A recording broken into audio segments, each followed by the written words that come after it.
Alif lam mim. Pada bacaan alif lam mim ini kita namakan dengan fawatihus suwar, atau di sini kita mengenal juga dengan huruf muqatta'ah. Huruf muqatta'ah yaitu ya kita namakan dengan huruf muqatta'ah, huruf yang kita baca putus-putus.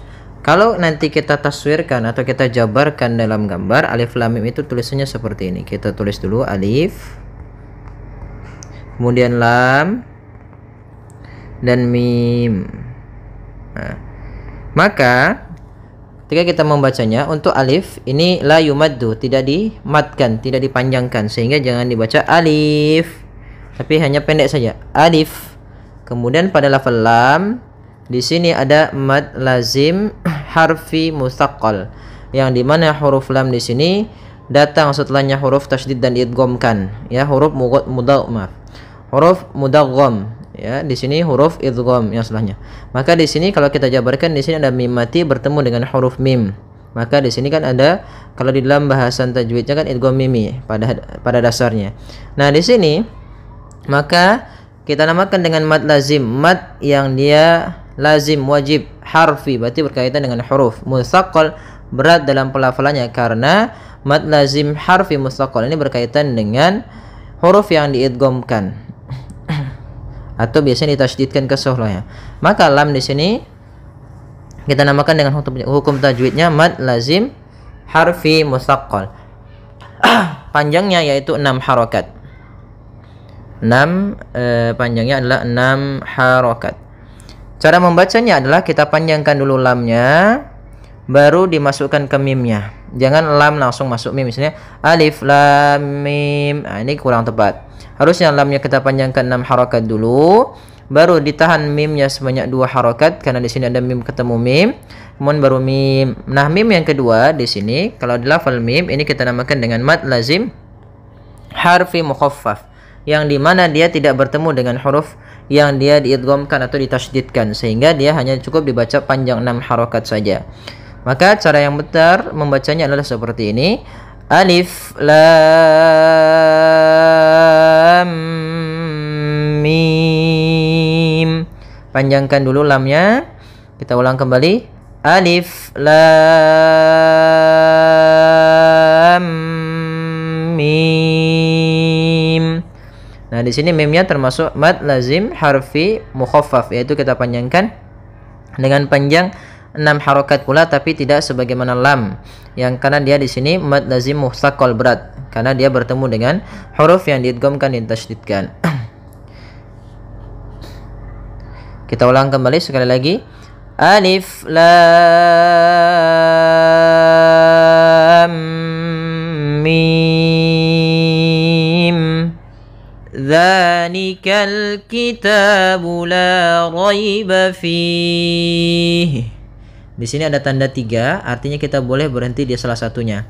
Boleh kita berhenti misalkan dzalikal kitabu la raib. Nah, di sini kita berhenti. Ya, kita berhenti dengan ba. Atau boleh kita berhenti di fih-nya.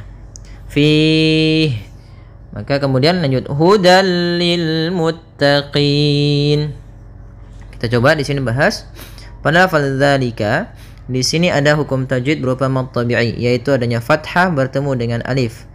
Maka kita panjangkan 2 harakat. Dzalika. Hati-hati dalam pelafalannya. Hati-hati dalam pelafalan zal, jangan dibaca dengan zai, jangan zalika. Bukan, dia bukan huruf za. Bukan dengan bacaan zai. Di sini tidak dibaca dengan zai, akan tetapi dengan zal, ujung lidahnya menempel dengan gigi dari atas. Dzalikal kitabu. Nah, di sini juga lanjut. Pada lafal alif lam bertemu dengan kaf, ini kita namakan dengan alif lam qamariyah, yaitu alif lam yang ditulis dan dibaca. Kemudian pada lafal kitab ada mad tabi'i kembali, adanya fathah bertemu dengan alif. Ya, ada fathah bertemu alif, maka dia panjangnya 2 harakat.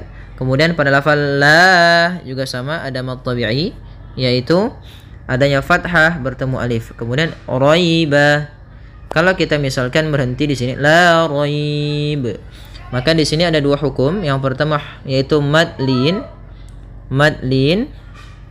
dan juga mad arid disukun yang dia masuk kepada mad lin, yaitu panjangnya atau mad arid disukun dia disebabkan karena mad lin.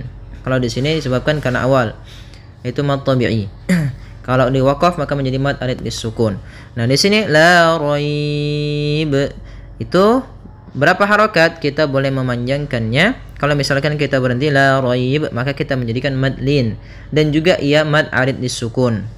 Panjangnya berapa? Boleh 2 harokat, boleh 4 harokat, dan boleh pula 6 harokat. Contoh la raib itu 2. Sehingga lanjutnya fihi hudan lil muttaqin. Akan tetapi ketika kita berhenti di lafal fi, maka dia tidak dipanjangkan, akan tetapi raibanya menjadi bacaan lin, yaitu lembut dalam pelafalannya.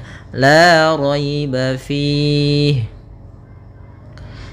Maka kalau berhenti di raib tadi seperti itu. Kalau kita berhenti di fi, maka kita panjangkan juga sebagaimana raib, yaitu fi. Itu bacaan dengan mad arid disukun, yaitu di mana haknya yang kita wakafkan disebabkan karena kita wakaf, yaitu hanya menjadi hak sukun dan sebelumnya ada huruf mad. Maka sebelumnya kita panjangkan dulu di sini. Mad arid disukun itu panjangnya boleh 2 harokat, boleh 4 harokat, dan boleh pula 6 harokat. Maka fi itu 2, fi 4, fi itu 6 harokat. Kita ulang. Dzalikal kitabu la raiba fih. Nah, kita ngambil yang di sini. Dzalikal kitabu la raiba fih hudan lil muttaqin. Kemudian pada bacaan hudan lil muttaqin, di sini ada hudan, ada fathatain bertemu dengan huruf lam, maka kita namakan dengan idgham bila gunnah. Cara membacanya idgham itu yaitu memasukkan, sedangkan bila gunnah tanpa disertai dengan gunnah. Maka tanwin dia akan dimasukkan kepada huruf lam, tapi tidak boleh ditahan, tidak boleh hudal, akan tetapi hanya idgham saja, dan dia termasuk idgham kamil yang sempurna. Ya, hudal lil muttaqin, langsung ke lam dan tidak ditahan. Hudal lil muttaqin. Kemudian pada lafal qin ada bacaan mad arid disukun. Mad arid itu mad yang disebabkan atau muncul karena adanya sukun arid. Yaitu sukun yang timbul disebabkan karena wakaf. Pada dasarnya muttaqina, karena dia wakaf maka menjadi sukun nunnya. Sebelum huruf nun yang disukunkan ada huruf mad, maka panjangnya kita boleh panjangkan 2 harokat, 4 harokat, ataupun 6 harokat. Lil muttaqin 2 harokat, lil muttaqin 4 harokat, lil muttaqin ya itu 6 harokat.